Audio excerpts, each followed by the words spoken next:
Durante la segunda semana de investigación dentro de la mesa Cinematografía, se contó con la presencia del maestro César Bárcenas Curtis, quien abordó el tema El cine mexicano ante Internet como nueva ventana de distribución cinematográfica, en el cual estableció las numerosas ventajas que puede traer un medio alternativo de distribución en la industria fílmica de nuestro país. Lo que me interesa plantear en esta ponencia es, digamos, cuáles son las condiciones en las que está el cine mexicano y cómo Internet, en este caso, podría o puede ser una posibilidad para distribuir películas de cine mexicano a través de la red, ¿no?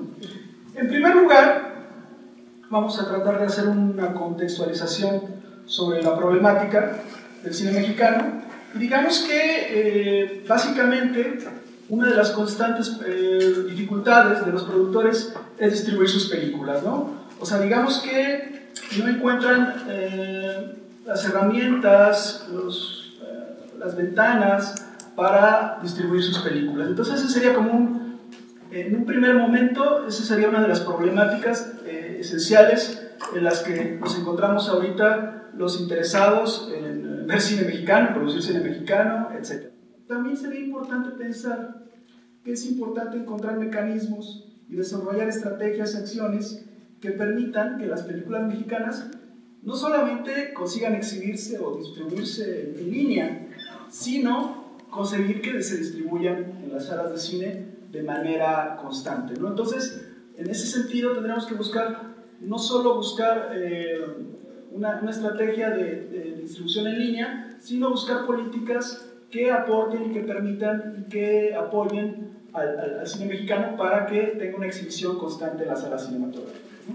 Y es fundamental decir que esto únicamente se puede lograr a través de una política pública, a través de leyes y reglamentos que permitan que el cine mexicano ocupe un lugar preponderante en las salas de cine en nuestro país.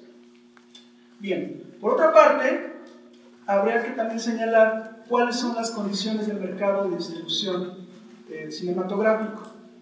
Si bien es cierto que Internet ha permitido una gran flexibilidad en la distribución, estableciendo una relación estrecha con los espectadores o los usuarios ahora, digamos que ahora la relación con Internet es que uno como usuario puede elegir el tiempo, el lugar, el espacio en el que quiera ver una película, ¿no? Entonces, ese sería como un apunte fundamental.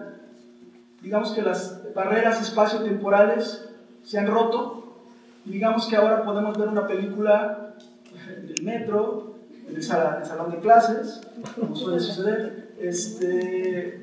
Digamos que tenemos la oportunidad de no solo ver películas ya en una sala cinematográfica o en una sala de la casa, sino que en diferentes lugares, en diferentes situaciones, ya podemos tener acceso a contenidos cinematográficos, ¿no? Entonces, el rompimiento de las barreras espaciotemporales es otro de los puntos centrales de este nuevo entorno, de este nuevo contexto.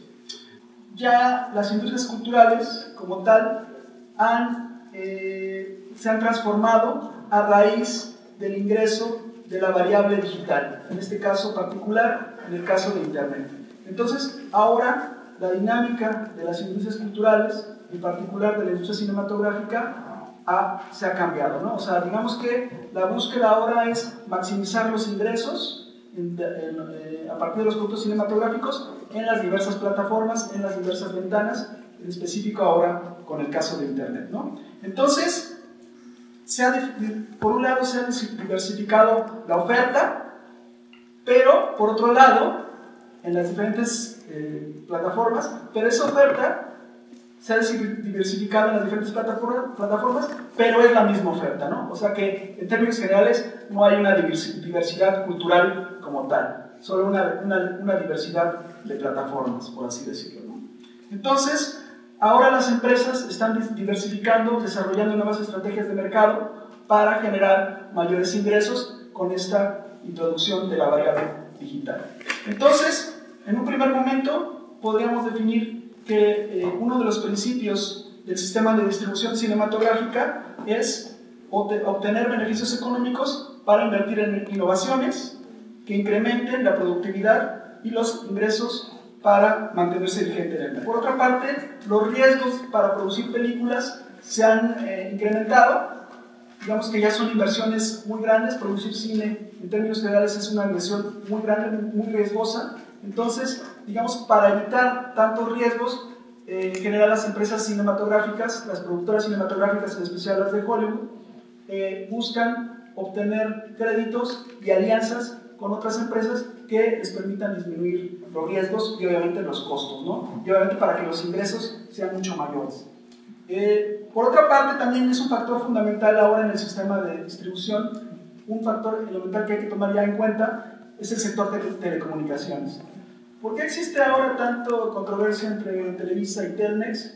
Pues digamos por esta situación, ¿no? O sea, digamos que las telecomunicaciones ahora son un elemento fundamental para generar mayores ingresos, ya sea tengas una empresa de televisión o una empresa de telefonía, ¿no? Entonces la búsqueda por alcanzar mayor número de plataformas, de ventanas para distribuir tus productos es fundamental para que tengas mayores ingresos, ¿no? Siempre entendiendo que todo viene desde la dinámica capitalista, ¿no? Por acumulación de capital.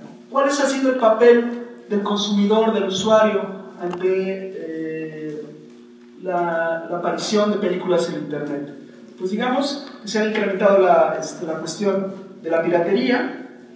Por otra parte, se han desarrollado otros portales como Amazon, que empezó también a desarrollar una serie de negocios a partir de la venta de películas, de libros, etcétera, pero que digamos se han empezado a desarrollar estrategias de mercado en línea que permiten que el mayor número de películas, mayor número de contenidos cinematográficos sean vendidos, vistos, rentados, etcétera, ¿no? Entonces, nuevamente tenemos que señalar que la dinámica de distribución del cine se ha modificado a raíz de esto.